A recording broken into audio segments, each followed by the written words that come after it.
بسم اللہ الرحمن الرحیم۔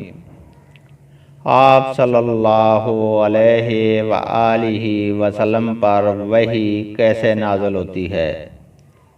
حدیث نبوی صلی اللہ علیہ وآلہ وسلم ہے، ایک شخص حارث بن اشام نامی نے نبی کریم صلی اللہ علیہ وسلم سے سوال کیا تھا کہ یا رسول اللہ، آپ پر وحی کیسے نازل ہوتی ہے؟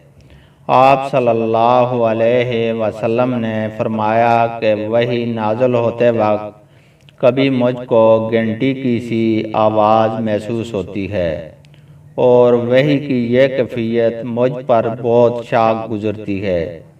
جب یہ کیفیت ختم ہوتی ہے تو میرے دل و دماغ پر اس فرشتے کے ذریعے نازل شدہ وحی محفوظ ہو جاتی ہے، اور کسی وقت ایسا ہوتا ہے کہ فرشتہ بشکل انسان میرے پاس آتا ہے اور مجھ سے کلام کرتا ہے، پس میں اس کا کہا ہوا یاد رکھ لیتا ہوں۔